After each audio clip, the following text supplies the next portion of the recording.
21. Tari kembali ke rumah suaminya. Aku merasa heran melihat sikap Mas Damar akhir-akhir ini yang seolah-olah menunjukkan rasa peduli terhadapku. Dia tidak tahu kalau pintu hatiku sudah tertutup rapat untuknya. Bagiku sekarang, dia tidak lebih dari orang asing. Dirinya tidak pantas lagi disebut sebagai suami, dan aku juga sudah tidak menganggapnya. Semua tugas yang seharusnya aku lakukan sebagai seorang istri tidak kupenuhi lagi sama sekali. Bahkan aku berusaha menjauh dan menghindar darinya. Paling anehnya lagi, dia sekarang selalu tidur di rumah. Aku sangat heran melihat perubahannya. Dulu, dia sangat membanggakan Tia, yang dia akui selalu mampu memberinya kebahagiaan. Tetapi kenapa sekarang dia tidak merindukan wanita impiannya tersebut? Pengintaian yang aku lakukan dengan Mas Surya terhadap Tia sudah kami hentikan sejak beberapa bulan yang lalu. Karena setiap dia pergi ke hotel selalu saja bersama dua orang siswa secara bergantian. Kami mengambil kesimpulan kalau Tia hanya berhubungan dengan kedua orang tersebut. Satu hal yang terpenting adalah kalau semua bukti sudah aman di tanganku, karena itu akan memperkuat rencanaku untuk melepaskan diri dari Mas Damar. Aku ingin segera berpisah dengannya, karena beberapa minggu yang lalu aku melihat Tia dari kejauhan. Dia sedang hamil. Namun, aku merasakan sesuatu yang aneh. Kenapa saat dia hamil, Mas Damar justru lebih memilih tidak memedulikannya? Bukankah seharusnya dia bahagia karena akan memiliki keturunan dari Tia, wanita impiannya? Melihat hal itu, aku makin penasaran dan ingin tahu ada apa di balik semua itu. Paling anehnya lagi, sekarang Mas Damar makin ingin tahu apa yang kulakukan. Dia sudah tahu kalau aku dan Mas Surya sering bertemu, dan dia bahkan pernah menghampiri kami berdua. Mas Damar sangat marah kala itu, karena dia tidak terima jika aku dekat dengan Mas Surya. Dia mengaku sangat membenci Mas Surya, karena dia tahu kalau laki-laki itu pernah ayah jodohkan denganku. Mas Surya pernah cerita kalau Mas Damar mengajaknya bertemu dan memintanya untuk menjauhi diriku. Sungguh, sikap Mas Damar tidak dapat dimengerti. Dulu, dia mencampakkanku, tetapi sekarang dia tidak terima jika aku dekat dengan laki-laki lain. Aku gak suka jika kamu dekat dengan Surya, tukasnya kala itu. Kamu gak ada hak lagi melarangku. Aku ini suamimu, dan kamu harus ingat itu. Suami yang dengan tega mencampakkan istri demi wanita lain. Apa kamu masih pantas disebut sebagai suami? Semenjak kamu dekat dengan Surya, kamu sekarang menentangku. Kamu yang memaksaku melakukan hal itu. Semakin kamu menghindar dan menjauh dariku, maka aku akan gigih mempertahankanmu. Dasar laki-laki egois. Lihat aja nanti. Makin dia menunjukkan keegoisannya, maka hati ini makin yakin untuk berpisah dengannya. Aku hanya menunggu waktu yang tepat untuk pergi dari kehidupannya. Aku sudah tidak sabar untuk kembali meraih kebahagiaan yang sangat kuharapkan selama ini. Ternyata membina suatu hubungan dalam waktu lama tidak menjamin untuk menciptakan kebahagiaan. Hampir 10 tahun menjadi kekasih Mas Damar, tetapi tidak membuatku merasakan kebahagiaan bersamanya. Kenyataannya, walaupun aku dulu setia mencintai laki-laki itu, justru pengkhianatan yang dia berikan. Dia tidak menghargai pengorbanan yang kuberikan selama ini, karena dirinya lebih memilih bermain api di belakangku. Sekarang hampir 5 tahun pernikahan kami, tetapi justru penderitaan yang aku dapatkan. Dia dengan tega telah menyiksa fisik, hati dan batinku. Tidak ada lagi yang dapat dipertahankan darinya. Rasa cinta yang kumiliki telah hilang dan berganti menjadi kebencian. Aku ingin segera melepaskan diri dari hidupnya. Aku akui bahwa awalnya diriku sangat sakit dan sedih ketika Mas Damar lebih memilih wanita lain.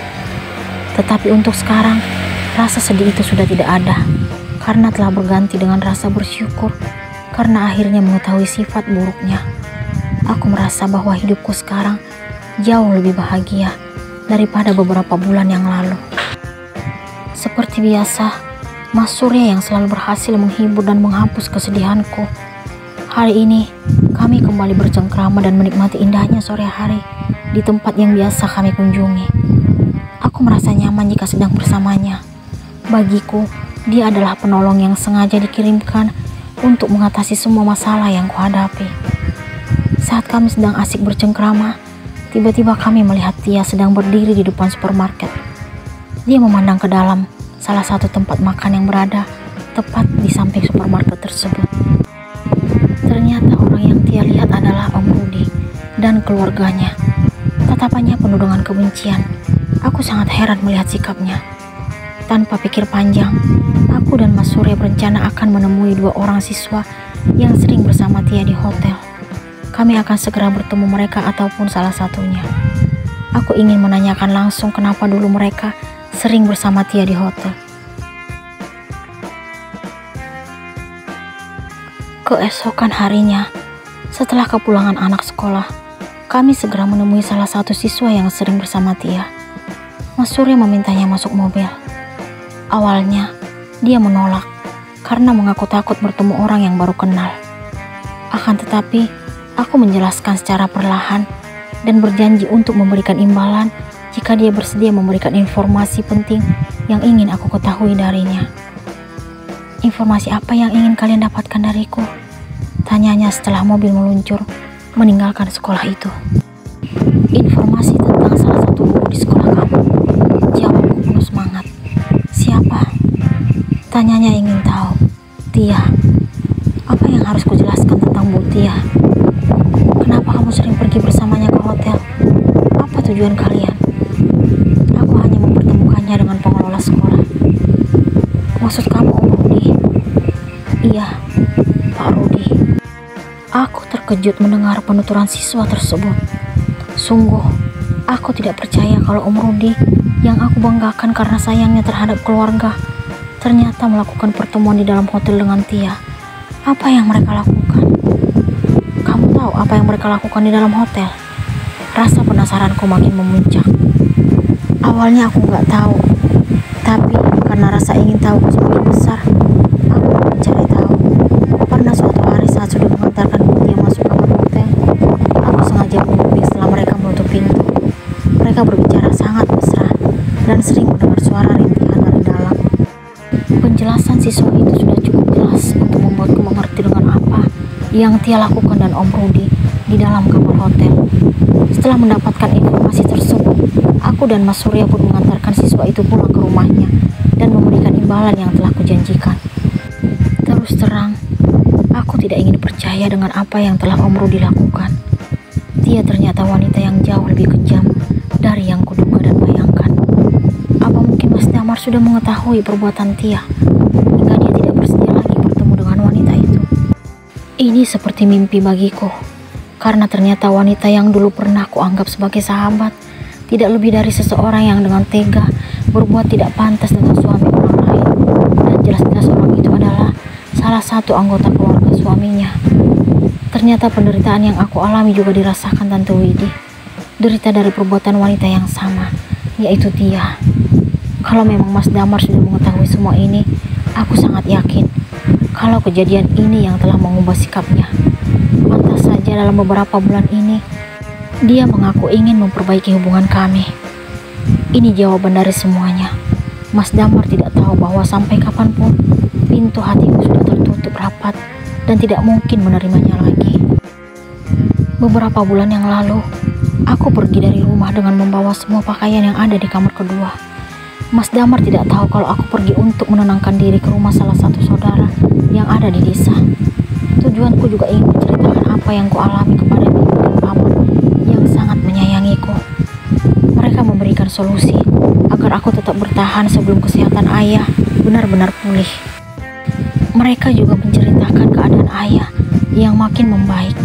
Aku sangat bahagia mendengar kabar bahagia itu. Aku dengan pertimbangan penuh akhirnya kembali pulang ke rumah Mas Damar. Dia menyambut kepulanganku dengan senyuman yang tidak berarti lagi untukku. Aku terpaksa kembali hanya karena tidak ingin melihat luka dan derita pada orang tua yang telah melahirkan dan membesarkanku. Kapan